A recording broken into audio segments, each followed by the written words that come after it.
Hello again, welcome back to my channel. Today I'm going to be talking about Salvia Divinorum. More precisely, it's going to be an experience I had. It was about 12 years ago now. It was Salvia Divinorum 20 times extract, meaning the material was 20 times stronger than just a standard salvia leaf.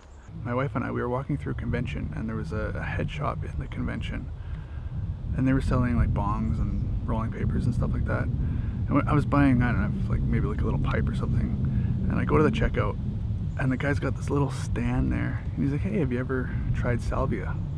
And this is back when it was legal in Canada, and I'm like, no, never even heard of it. He's like, "Oh, yeah, you just smoke it out of a pipe. It's just like weed, you know?" I'm like, "Oh, okay, I like weed, so yeah, okay, let's try it." So I bought a little 1 gram bag of it. So the extent of my research was basically watching people flail around on YouTube, and that was it. Even after I tried salvia, I just left it alone. I haven't researched it, I haven't looked into it in any way, shape, or form. I want nothing to do with it. But I just looked up a dosage, what normal dosage is for salvia. And yeah, I ended up taking way more than I should have, especially given my level of psychedelic use at the time. So at the time I had smoked weed, probably for a year at this point, and I tried mushrooms a couple times, and that was it. So I got this 20 times extract, and I go home and I put over half the bag in a bowl, like in the bong, and so it was like half a gram of this stuff. And I was looking at it today, it's like, yo, you should try it with 0.05 grams or maybe 0.1 grams. So I was like way beyond that. So I had this big bong, took my rip. I didn't hold it for very long, but I held it enough, and I exhaled, and then I took another big hit, and then everything started to change. Like my reality just started to like crumble around me, but it was just like on other psychedelics it usually turns into something. Like I can see fractal patterns, or I can see like waves, or things are breathing, but it was just like everything was like slowly decaying into nothingness. And what was left of my room, like I was doing it in my living room, but what was left of my room, everything became kind of pixelated, and then it turned into like bristles of a toothbrush, and everywhere I looked I could see like these little bristles, and then it would zoom into the bristles, and at the very tip of the bristles would be Lisa Simpson's head from The Simpsons. Just everywhere I looked, just Lisa Simpson's head everywhere. And at this point I started to get freaked out, and my world started to rotate. It was starting to like spiral. And then me, in my infinite wisdom at the time, I tried to spiral with my physical body. I tried to spiral with the experience to try to, if I could match the speed, then maybe I can maintain the image that I see. Yeah, that didn't go over very well. So I had enough time to put the bong down, and then I said, "Oh, what is happening here?" And then I ended up falling off the couch and basically rolling around. I was like an alligator death roll or crocodile death roll, trying to maintain my reality. And then, but on the inside, like after Lisa Simpson's head was everywhere, then it just started to like crumble away. And I kind of fell off the couch, and I ended up by the window. So I was kind of backed up against the window, and I'm looking at my apartment, and my wife's sitting there. Thank God she was there. Like if I didn't have a sitter, like I did a lot of things wrong with this experience. Like I didn't weigh my dose, and I didn't do any research, but thankfully I had my wife there as a sitter. She didn't try it or anything, but thankfully she was there. So I could see my wife there, and I could see like our apartment. We had like this really small apartment. I could see it, and then it slowly like zoomed away. Like it was like a set on a television. Like you picture like Friends, how like their apartment is there. But if you zoom the camera out, then you can see like the warehouse in the background. But when in my experience, when my apartment zoomed away, it was just emptiness, like dark black emptiness in the background.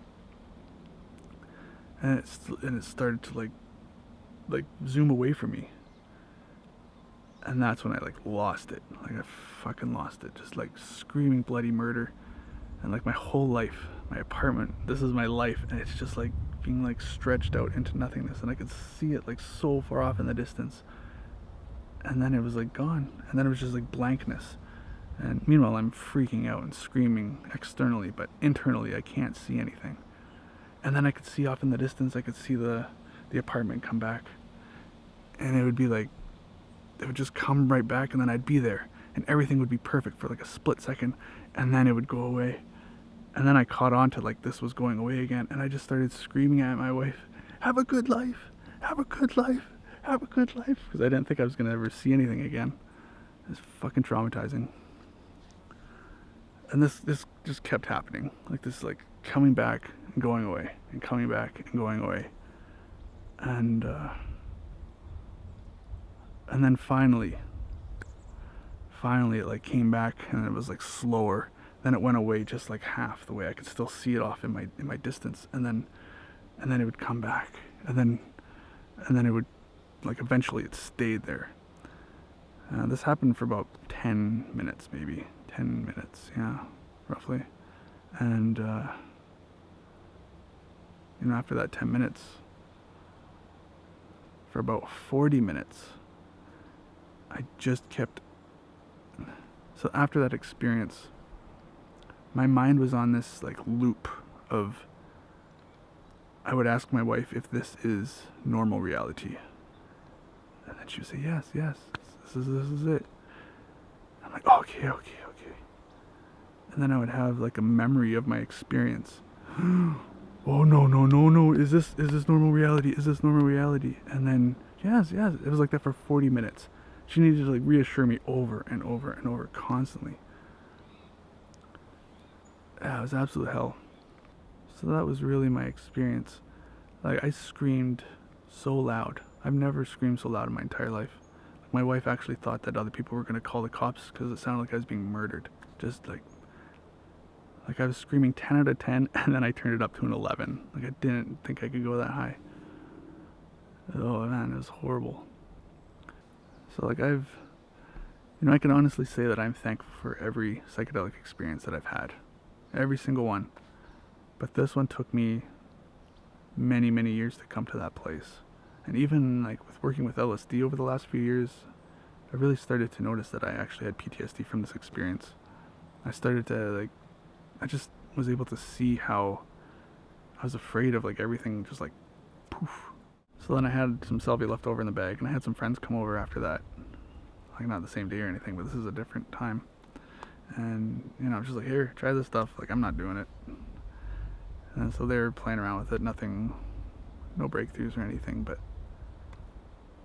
there was just a little bit left in the pipe. So I took like the tiniest hit, and my reality like turned into like toothbrush bristles.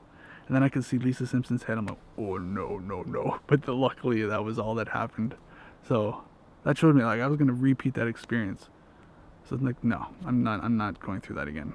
So that is one thing I have absolutely zero interest in doing. Maybe if I had weighed the dose, and maybe if I had actually, that's probably the main thing, like just taking way too much.